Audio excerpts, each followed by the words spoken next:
ये आवाज है भरोसे का, सच क्या है। नमस्कार। आज कहानी को आपण मन को स्वागत। पृथ्वीर अनेक जगह अच्छी, प्रत्येक स्थान रे एमती बहुत किछि रहस्यमय घटना घटुछि, जो घटना पछर तथा पर्यंत मध्य रही रही, जो रहस्य को अनेक व्यक्ति माने चेष्टा करिसेंती से रहस्यर ऊपर पर्दा हटाइबा पई एवं तार सत्यता विषय जानिया पई, किंतु तथापि आज पर्यंत सेगुड़िक सब रहस्यमय। आम चारिपटे मध्य एमिति अनेक रहस्य घटना घटी थाए। आम सेगुड़ को जानू शुणु, किंतु ताकू विश्वास करने आम पक्षर संभव हो न थाए। किछि लोक ताकू विश्वास मध्य करि थांती, आउ किछि व्यक्ति से सबु घटना को कौनसी अंधविश्वास मिथ्या ए प्रकार मध्य कहि थांती। एई भली आजिर एक घटना विषय मु आपन कहिबी, जहा कि एक सत्य घटना। पूर्व मध्य मु अनेक कहानी आपन को कहिचे, एमती बड़ बड़ वस्तु अदृश्य हबार कहानी, भूत प्रेतंग कहानी, किंतु आजिर जो कहानी जो घटना संपर्क में मुझे आपको कहूँ जाऊँगी से संपूर्ण अलग। आपको कहूँ जाऊँगी एपरी एक घटना जो थे कि जड़े व्यक्ति गोटे घर भितर ताकू रखा जाउछि एवं सारा राति गोटे दिन गोटे राति से घर को जगिकी स्पेशल सिक्योरिटी फोर्स डिफेन्स रो से माने जगिकी रहउचंती। मनीष तो दूरर कथा, जोटिकी गोटे परिंदा जीवा जहाको आमे कही था पिंपुड़ीटे जीवा पक्षीटे जीवा मध्य संभव नुहे, से प्रकार जगार मध्य जेतबले संपूर्ण राति बीतीगला, सकाळ हला, दिन होगा परे सेठिकी अन्य ऑफिसर माने सब आसुचंदी एवं घर खोला जाउची से व्यक्ति को किछि पचरा उचरा करबा पई। सेतबले देखिया को मिलुची जे से व्यक्ति से घर भितर नहांती। एटा कौन सी मनगढ़ा कहानी नुह किंबा एक जादू विद्या नुहे, मैजिक शो नुहे, एक सत्य घटना। ये जो सिक्योर्स थिले कौन सी साधारण कौन प्राइवेट व्यक्तिगत सिक्योरिटी फोर्स नथिले, ये गोटे देशर सिक्योरिटी फोर्स।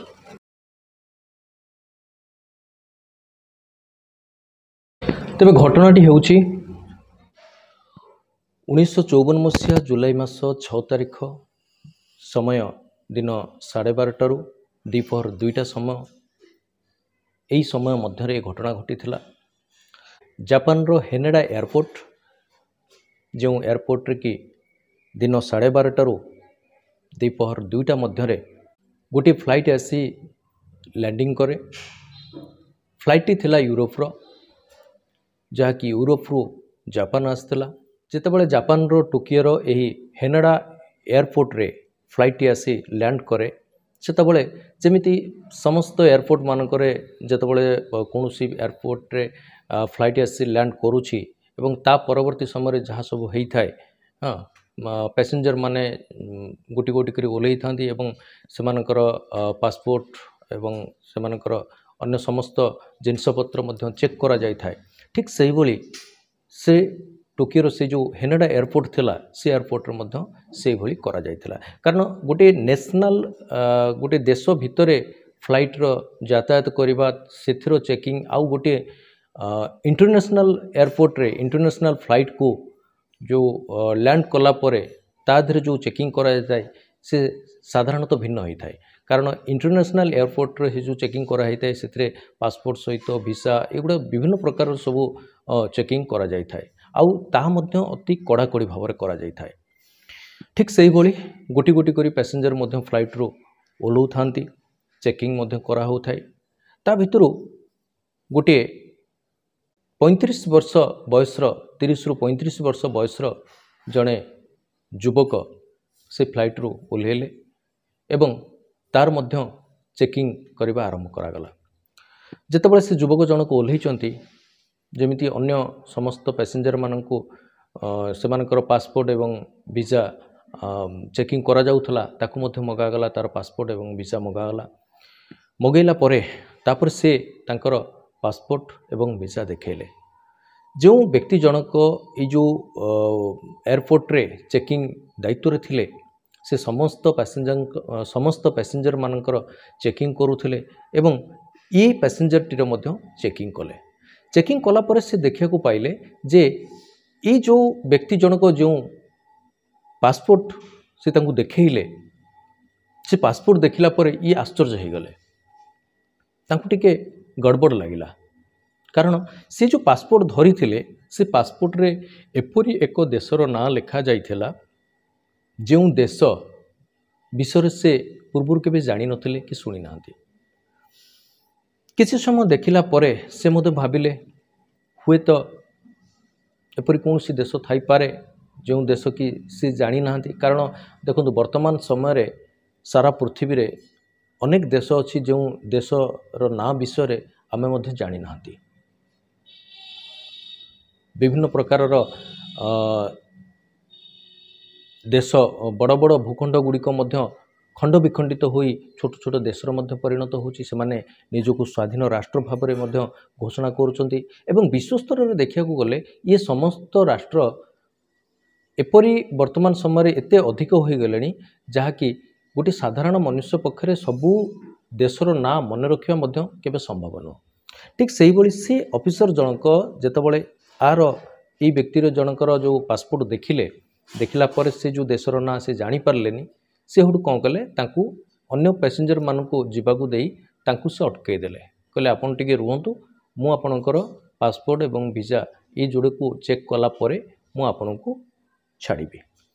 ଯେହେତୁ ତାଙ୍କ ପାଖରେ କୌଣସି ସାମଗ୍ରୀ ନଥିଲା ସେ ହେଠୁ ଏୟାରପୋର୍ଟର ଯେଉଁ ଲିଷ୍ଟ ରହୁଛି ଦେଶମାନଙ୍କରେ ସେ ତାକୁ ଅଫିସକୁ ନେଇ ଆସିଲେ। ଅଫିସକୁ ନେଇ ଆସିଲା ପରେ ସେ ଯେଉଁ ଏୟାରପୋର୍ଟରେ ଆମର ୱାର୍ଲଡର ଯେକୌଣସି ପ୍ରତ୍ୟେକ ଦେଶର ନାଁ ରହୁଛି, କହିଲେ ହୁଏତ ମୋର ଜ୍ଞାତସାରରେ ନଥିବ, ମୋ ଅଜାଣତରେ କୌଣସି ଦେଶ ହୋଇଥିବ ଯେଉଁଟାକି ମୋର ମନେ ନାହିଁ ସେ ନାଁ, ମୁଁ ଲିଷ୍ଟରେ ପାଇଯିବି। ତାପରେ ସେ ଗୋଟି ଗୋଟି କରି ସେ ଲିଷ୍ଟ ମଧ୍ୟ ଚେକ୍ କଲେ।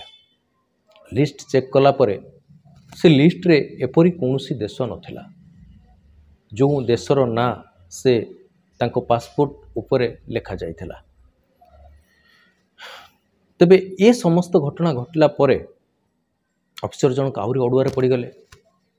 ତାପରେ ସେ ସବୁଠୁ ତାଙ୍କର ଭିସା ମଧ୍ୟ ଦେଖିବାକୁ ଚେକ୍ କରିବାକୁ ଆରମ୍ଭ କଲେ। ଦେଖିଲେ ଭିସା ମଧ୍ୟ ଠିକ୍ ଅଛି, ଭିସାରେ ମଧ୍ୟ ଷ୍ଟାମ୍ପ ବସିଛି, ଯେଉଁ ଦେଶରୁ ଆସିଛନ୍ତି ସେ ଦେଶର ଷ୍ଟାମ୍ପ ବସିଛି ଏବଂ ତାଙ୍କ ଦେଶରୁ ଜାପାନର ମଧ୍ୟ ତାଙ୍କ ପାସପୋର୍ଟରେ ଷ୍ଟାମ୍ପ ଅଛି। ଜାପାନକୁ ଆସିବା ପାଇଁ ଜାପାନରୁ ଭିସା ମିଳିଥିବାରୁ ତାଙ୍କୁ ମଧ୍ୟ ପ୍ରମାଣ ଅଛି। ଏଗୁଡ଼ିକ ଦେଖିବା ପରେ ସେ ମୋତେ ଆହୁରି ଆଶ୍ଚର୍ଯ୍ୟ ହୋଇଗଲେ ଯେ ଭିସାରେ ଜାପାନ ପରମିଶନ ଦେଇଛି ଆସିବାକୁ, ସେ ବ୍ୟକ୍ତି ଜଣକୁ ଜାପାନରୁ ଭିସା ମଧ୍ୟ ମିଳିଛି, କିନ୍ତୁ ସେ ଦେଶର ନା ସେ ଜାଣିଛନ୍ତି ନା ତାଙ୍କ ପାଖରେ ଯେଉଁ ଦେଶର ଲିଷ୍ଟ ଥିଲା ସେଥିରେ ସେ ଦେଶର ନାଁ ଅଛି। ଇଏ ଗୋଟିଏ ସମ୍ପୂର୍ଣ୍ଣ ଭାବରେ ବିରଳ ଘଟଣା ଥିଲା ସେଇ ଅଫିସରଙ୍କ ପାଇଁ।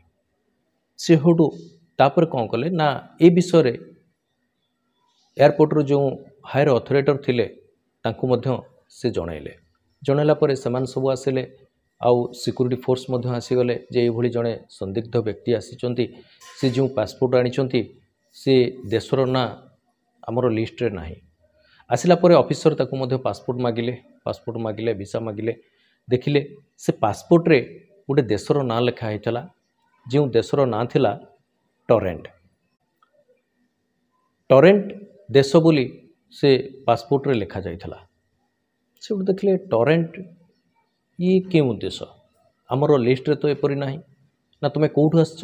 ସେ କହିଲେ ମୁଁ ଟରେଣ୍ଟରୁ ଆସିଛି।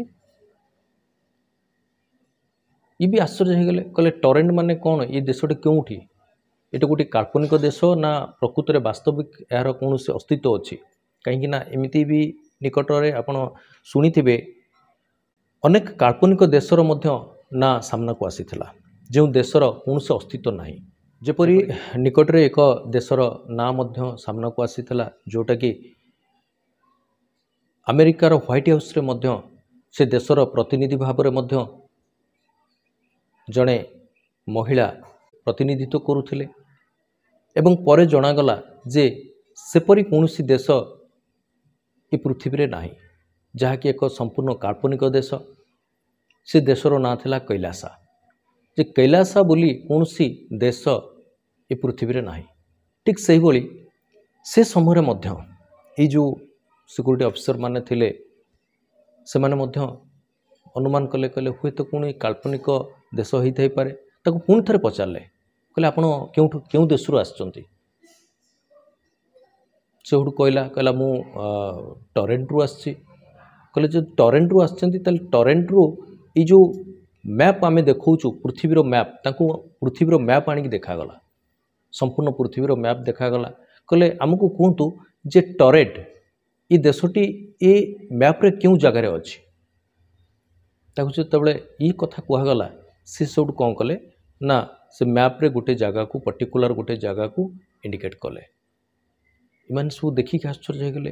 हाँ से जो जगटा को देखेले से अंटार्कटिक महादेशर पाखापाखि गोटे द्वीप छोट देशटी अच्छी जो देश को से निर्देश करते हेले से देशर ना टोरेंट नथिला से देशर ना थिला एंडोरा से देशर ना थिला एंडोरा ये सब कहले कहले देश तो एंडोरा तबे टोरेंट कौन पाई कहूच आ तुमर पासपोर्ट जो आसी से भी टोरेंट लिखाई जे एंडोरा आउ टोरेंट ये केमती सी जो देखी कथा देखला परे सी भी आश्चर्य हो गले व्यक्ति जनक आश्चर्य हो पचारुंट जे एमती केमती है जे मु तो टोरेंट रु आसी जे व्यक्ति जनक तापरे द्वितीय कथा व्यक्तिर जो जो कागजपत्र आनी सांगरे पासपोर्ट सहित वीजा कतु आरंभ कर सबकि एम चेक कले चेक कलापर देशर सेठी जो जापान रु जो वीजा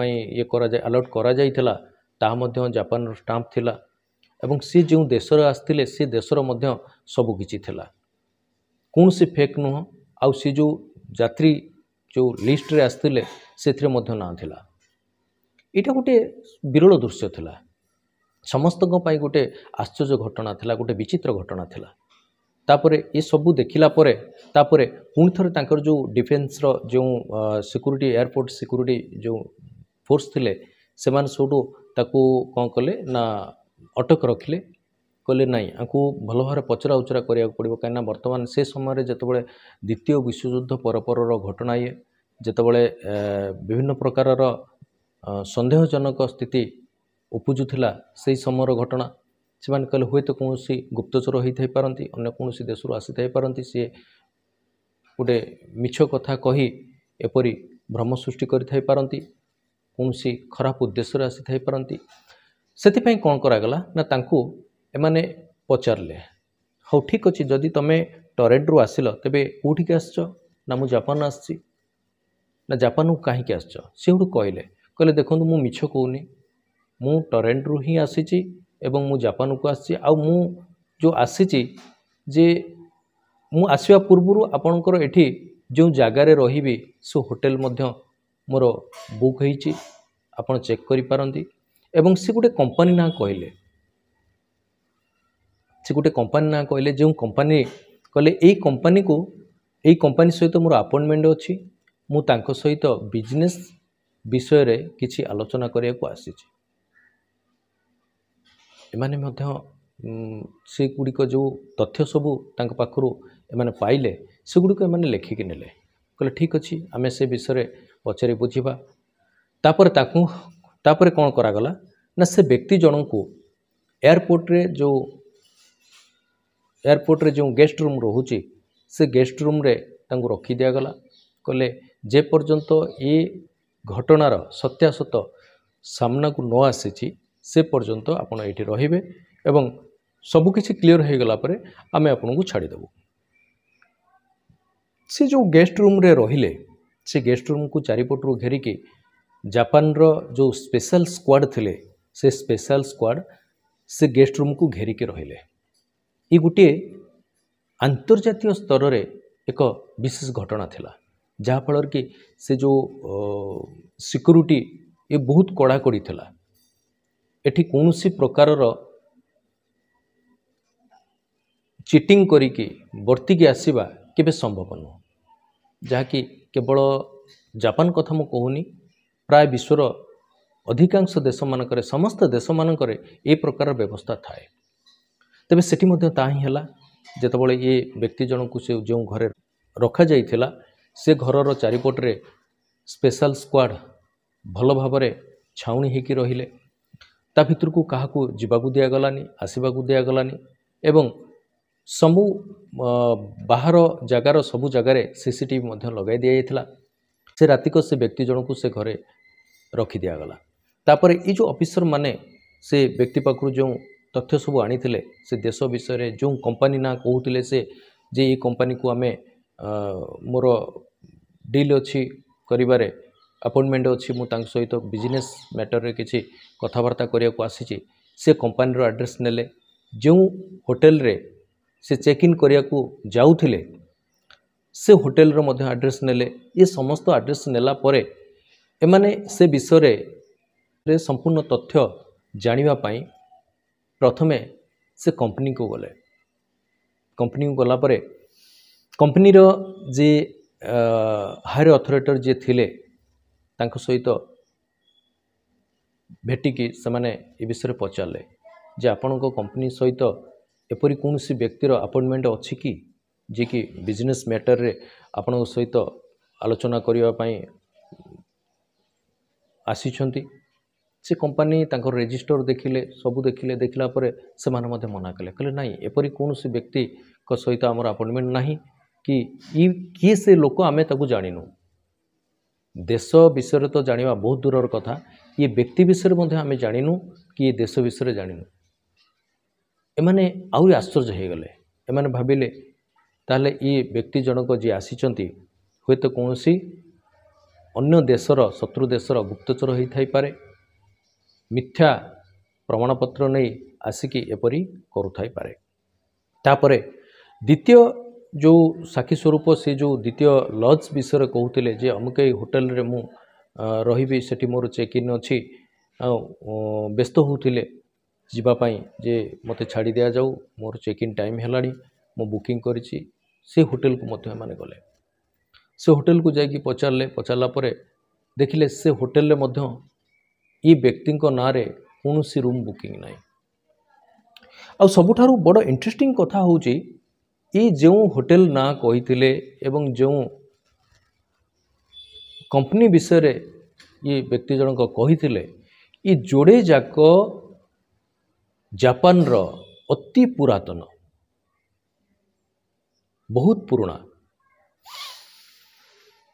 तापरे जांचकर्ता माने जो माने जाइथिले से माने पूरा कन्फर्म हो गले जे ये व्यक्ति जनक संपूर्ण मिछ कहूची एवं मिछ कही हुए तो कौन सी उद्देश्य रे से एठा को आसी। तापरे सबुठारु इम्पोर्टेंट कथा थिला जे जणे कौन सी फेक पासपोर्ट करिके इंटरनेशनल एयरपोर्ट रे आसीबा कौन संभव। फेक पासपोर्ट करिके आसुचंती किंतु से देशर ना रहुची आंको पाखरे ना सेपरी कौन सी पासपोर्ट थिला जो कि जहाकू नहीं कि यूरोप से आसीपारे। प्रथम कथा। द्वितीय कथा एपरी कौन सी फेक देश को जापान कौन भिजा देव कि जदि नुहे ताले किपरि संभव है। ये गोटे संपूर्ण रहस्य थिला। जेतबळे से एयरपोर्ट रे यूरोप रे जेतबळे फ्लाइट को आसिले सेतबळे किपरि आंकु परमिशन दिया गला। ये समस्त प्रश्न ये जो जांचकर्ता जाइथिले सेमान को आश्चर्य करुथला। ये सबू प्रश्नर उत्तर सेमान को पाखरे नथिला। ये सबू रथिला, ये सबू थिला रहस्य। तेबे जाऊ ना कहीं से ये सबू किछि जांच कला परे से माने ता परदिन सकाळु से माने आसिले। ये व्यक्ति जन को पचरिया पाई जे प्रकृत रे तमे सतटा कोन हमकु कह, आमे सबु किछि जांच कलु सेपली कोनसी से लॉज रे आपनकर बुकिंग मध्य नाही किंबा ये कंपनी रे मध्य कोनसी आपनकर अपॉइंटमेंट नाही। ତେବେ ସତ ଜାଣିବା ପାଇଁ ଏ ସିକ୍ୟୁରିଟି ଫୋର୍ସ ପୁଣି ଥରେ ଏ ବ୍ୟକ୍ତି ପାଖକୁ ଆସିଲେ। ଯେଉଁ ଘରେ ରଖାଯାଇଥିଲା ସେ ଘରକୁ ଆସିଲେ। ଆସିଲା ପରେ ଘର ବାହାରେ ଯେପରି ପୂର୍ବ ରାତିରେ ସିକ୍ୟୁରିଟିଙ୍କୁ ମୁତୟନ କରାଯାଇଥିଲା, ସିକ୍ୟୁରିଟି ମଧ୍ୟ ସମସ୍ତେ ଆଲର୍ଟ ଥିଲେ। ଯେଉଁ ଘରେ ଏ ବ୍ୟକ୍ତିକୁ ରଖାଯାଇଥିଲା ସେ ଘର ବାହାରେ ମଧ୍ୟ ଯେପରି ଲକ୍ କରାଯାଇଥିଲା ସେଭଳି ତାଲା ପଡ଼ିକି ରହିଛି। ସେ ଘରୁ ବାହାରକୁ ଯିବା ପାଇଁ କେବଳ ଗୋଟିଏ ମାତ୍ର ବାଟ ଥିଲା, ଯେଉଁ ବାଟରେ କି ତାଲା ପଡ଼ିଥିଲା। ଅନ୍ୟ କୌଣସି ବାଟ ନାହିଁ ସେ ଘରୁ ବାହାରକୁ ଯିବା ପାଇଁ। ପ୍ରଥମ କଥା। ଦ୍ୱିତୀୟ କଥା ହେଉଛି ଏଇ ଯେଉଁ ସିକ୍ୟୁରିଟି ଫୋର୍ସକୁ ତାର ବାହାରେ ଘର ବାହାରେ ମୁତୟନ କରାଯାଇଥିଲା ସେମାନେ ମଧ୍ୟ ସାରା ରାତି ଆଲର୍ଟ ଥିଲେ। ଆଉ ତୃତୀୟ କଥା ହେଉଛି ଏ ଘରର ଚାରିପଟରେ ମଧ୍ୟ CCTV କ୍ୟାମେରା ଲଗା ଦିଆଯାଇଥିଲା, ଯାହାଫଳରେ କି ଯଦି କେହି ସେ ଘର ଭିତରକୁ ଆସୁଛି କିମ୍ବା ଯାଉଛି ତାର ମଧ୍ୟ ରେକର୍ଡ଼ିଂ ରହିପାରିବ। ଆଉ ସବୁଠାରୁ ବଡ଼ ଇମ୍ପୋର୍ଟାଣ୍ଟ କଥା ହେଉଛି ଯେଉଁ ଘରେ ଏ ବ୍ୟକ୍ତିକୁ ରଖାଯାଇଥିଲା ସେ ଘରର ଲକ୍ କରିବା ପରେ ତାର ଚାବି ମଧ୍ୟ ହାୟର ଅଥରିଟି ପାଖରେ ଥିଲା, ଯିଏକି ଏ ଯାଞ୍ଚରେ ସେ ତାଙ୍କ ସେଠାରେ ନଥିଲେ। ସେ ମଧ୍ୟ ଇନଭେଷ୍ଟିଗେସନରେ ସେ କମ୍ପାନୀ ଏବଂ ସେ ହୋଟେଲକୁ ଯାଇଥିଲେ। ଏ ସମସ୍ତ ଘଟଣା ପରେ ତାପରେ ଯେତେବେଳେ ଏମାନେ ଆସିଛନ୍ତି ସକାଳ ସମୟରେ ଯେ ସେ ବ୍ୟକ୍ତିଙ୍କୁ ବାହାର କରି ତାଙ୍କ ସହିତ କଥା ହେବା ପାଇଁ, ତାଙ୍କୁ ପଚାରିବା ପାଇଁ, ସେତେବେଳେ ସିକ୍ୟୁରିଟି ଆସିଲେ, ସେ ଚାବି ଦିଆଗଲା ଏବଂ ଘର ଖୋଲାଗଲା। ଘର ଖୋଲିଲା ପରେ ତାପରେ ସମସ୍ତେ ସ୍ତବ୍ଧ ହୋଇଯାଇଥିଲେ ଏବଂ ସମସ୍ତେ ଆଶ୍ଚର୍ଯ୍ୟ, ଘରେ କେହି ନଥିଲେ। ଯେଉଁ ବ୍ୟକ୍ତିଙ୍କୁ ସେ ରାତିରେ ରଖାଇଥିଲେ ସେ ଘରେ ସେ ବ୍ୟକ୍ତି ନଥିଲେ। ନା ସେ ବ୍ୟକ୍ତି ଥିଲେ, ନା ସେ ବ୍ୟକ୍ତିଙ୍କର ଯେଉଁ ସୁଟକେସ୍ ଆଣିଥିଲେ, ଯେଉଁଥିରେ ତାଙ୍କର କାଗଜପତ୍ର ଥିଲା, ପାସପୋର୍ଟ କତରୁ ଆରମ୍ଭ କରି ସବୁକିଛି ତାଙ୍କର ତା ଦେହରେ ଥିଲା, ସେ କିଛି ନଥିଲା। ତାଙ୍କର କୌଣସି ଜିନିଷ ସେ ଘରେ ନଥିଲା ଏବଂ ସେ ବ୍ୟକ୍ତି ମଧ୍ୟ ନଥିଲେ। ଦୁଇ ଜଣ ଯାକ ତାଙ୍କ ଜିନିଷ ଏବଂ ବ୍ୟକ୍ତି ଦୁଇ ଜଣ ଯାକ ଗାୟବ ହୋଇଯାଇଥିଲେ, ସମ୍ପୂର୍ଣ୍ଣ ଭାବରେ ଅଦୃଶ୍ୟ। ତାଙ୍କର କୌଣସି ଠିକଣା ନଥିଲା। ଆଉ ଏଇ ଘଟଣା ଦେଖିବା ପରେ ଅଫିସର କତରୁ ଆରମ୍ଭ କରି ଏ ଯେଉଁ ସିକ୍ୟୁରିଟି ଥିଲେ ସମସ୍ତେ ଆଶ୍ଚର୍ଯ୍ୟ ହୋଇଗଲେ ଯେ ଘରୁ ଯିବା ପାଇଁ କୌଣସି ବାଟ ମଧ୍ୟ ନଥିଲା। ତାପରେ ଏ ବିଷୟରେ ସରକାରଙ୍କୁ ମଧ୍ୟ ଜଣାଇ ଦିଆଗଲା। ଧୀରେ ଧୀରେ କଥା ମଧ୍ୟ ଗଣମାଧ୍ୟମକୁ ଆସିଲା ଏବଂ ଗଣମାଧ୍ୟମର ଯେଉଁ କର୍ମୀମାନେ ସବୁ ଥିଲେ ସେମାନେ ମଧ୍ୟ ସ୍ପଟ୍ କଭରେଜ କରିବା ପାଇଁ ସେ ଜାଗାକୁ ଗଲେ, ତାକୁ ମଧ୍ୟ ଦେଖେଇଛନ୍ତି। ସେ ଜାଗା ଟିକି ଟିକି କରି ତନଖିଲେ ଏବଂ ତା ଦେହରୁ ମଧ୍ୟ ଜାଣିବାକୁ ପାଇଲେ ଯେ ସେ ଘରୁ ଯିବାର କୌଣସି ବାଟ ନାହିଁ। ଜଣକୁ ଯଦି ଲକ୍ କରିଦିଆଯିବ ତେବେ ସେ ତାର କୌଣସି ବାଟ ନାହିଁ ସେ ଘରୁ ସେ ବାହାରକୁ ଯାଇପାରିବ ବୋଲି। ତେବେ ଯଦି କୌଣସି ବାଟ ନାହିଁ, ଯାଇପାରିବ ନାହିଁ ଜଣେ, ତେବେ ସେ ବ୍ୟକ୍ତି ଜଣକ ଗଲା କୁଆଡ଼େ? ଇଏ ଥିଲା ଗୋଟିଏ ସମ୍ପୂର୍ଣ୍ଣ ଆଶ୍ଚର୍ଯ୍ୟ। ଏ ଘଟଣାର ବିଷୟରେ ଯେତେବେଳେ ଗଣମାଧ୍ୟମରେ ପ୍ରକାଶ ପାଇଲା, ବିଭିନ୍ନ ପ୍ରକାରର ବ୍ୟକ୍ତିମାନେ ବିଭିନ୍ନ ପ୍ରକାରର ଆଲୋଚନା କରିବାରେ ଲାଗିଲେ। ଅନେକ ଲୋକ ଏକଥା ମଧ୍ୟ କହିଥାନ୍ତି ଯେ ହୁଏତ ଏ ବ୍ୟକ୍ତି ଜଣଙ୍କ କୌଣସି ଯେଉଁ ସମୟ ଯାତ୍ରା ରହିଛି, ଟାଇମ୍ ଟ୍ରାଭେଲ୍, ଅନ୍ୟ କୌଣସି ସମୟରୁ ହୁଏତ ଏ ସମୟକୁ ଭୁଲ ବଶତଃ ପଳାଇ ଆସିଥାଇପାରନ୍ତି, ହୁଏତ ହେଇଥାଇପାରେ। କିନ୍ତୁ ଏଯାବତ ତାର ସତ୍ୟତା କୌଣସି କେହି କହିପାରିବେ ନାହିଁ। ଏ ଗୋଟିଏ କାଳ୍ପନିକ ଟାଇମ୍ ଟ୍ରାଭେଲ୍, ସମୟ ଯାତ୍ରା, ଯାହାକି ଅନ୍ୟ ଗୋଟିଏ ସମୟରୁ ଏ ସମୟକୁ ଆସିବା। ଆଉ ସବୁଠାରୁ ଇମ୍ପୋର୍ଟାଣ୍ଟ କଥା ହେଲା ଯେ ଏ ପର୍ଯ୍ୟନ୍ତ ଏ ଯେଉଁ ନାଁରେ ଟରେଣ୍ଟ ବୋଲି ଯେଉଁ ଦେଶ, ସେପରି କୌଣସି ଦେଶ ନାହିଁ। ତେବେ ଘଟଣା ଘଟିବା 1954 ମସିହାରୁ ଆଜି ପର୍ଯ୍ୟନ୍ତ, 1954 ମସିହାରୁ 2025 ଦୀର୍ଘ 71 ବର୍ଷ ହୋଇଗଲା। ଏହାର ରହସ୍ୟ ଏଯାବତ୍ ମଧ୍ୟ ରହସ୍ୟ ଭାବରେ ରହିଛି। ତାର କୌଣସି ସତ୍ୟତା ମିଳିପାରିଲା ନାହିଁ। ଆଉ এই ଘଟଣାର ସତ୍ୟତାକୁ ନେଇ, ଏ ଘଟଣାକୁ ନେଇ ଅନେକ ବହି ମଧ୍ୟ ଲେଖାଯାଇଛି। ସେଥିମଧ୍ୟରୁ ଗୋଟିଏ ବହି ହେଉଛି ଡାଇରେକ୍ଟରୀ ଅଫ୍ ପସିବିଲିଟି। ଆପଣ ସେ ବହି ମଧ୍ୟ ଦେଖିପାରନ୍ତି, ଡାଇରେକ୍ଟୋରୀ ଅଫ୍ ପସିବିଲିଟି। ଏ ବହିରେ ମଧ୍ୟ ଏ ଘଟଣା ବିଷୟରେ ସମ୍ପୂର୍ଣ୍ଣ ଭାବରେ ପ୍ରାଞ୍ଜଳ ଭାବରେ ଲେଖାଯାଇଛି ଯେ ଇ ଏକ ରହସ୍ୟ ଥିଲା, ଆନ୍ତର୍ଜାତୀୟ ସ୍ତରରେ ଏକ ରହସ୍ୟ, ଯେଉଁ ରହସ୍ୟ କି ଆଜି ଯାଏ ମଧ୍ୟ ରହସ୍ୟ ହୋଇ ରହିଛି। ତାର ସତ୍ୟାସତ୍ୟ କ'ଣ ସେ ବିଷୟରେ ନା କେହି କହିପାରିଛନ୍ତି, ନା ଆଗକୁ ଏହାର ସତ୍ୟ ଉନ୍ମୋଚନ ହେବ, ତାହା ମଧ୍ୟ ଏକ ପ୍ରଶ୍ନବାଚୀ। ତେବେ ଏହି ପ୍ରକାରର ରହସ୍ୟମୟ ଘଟଣା ଅନେକ ଘଟୁଛି, ଯେଉଁ ଘଟଣା ଉପରୁ ରହସ୍ୟର ପରଦା ଉଠାଇବା କେବେ ସମ୍ଭବ ନୁହେଁ। ତେବେ ଘଟଣା ପଛର ସତ୍ୟତା କ'ଣ ହେଇପାରେ ସେ ବିଚାର ଆପଣ କରିବେ। ଯାହା ସତ୍ୟ ତାହା ହିଁ ମୁଁ ଆପଣଙ୍କୁ କହିଲି। ତେବେ ଆଜି ପାଇଁ ଏତିକି। ନମସ୍କାର।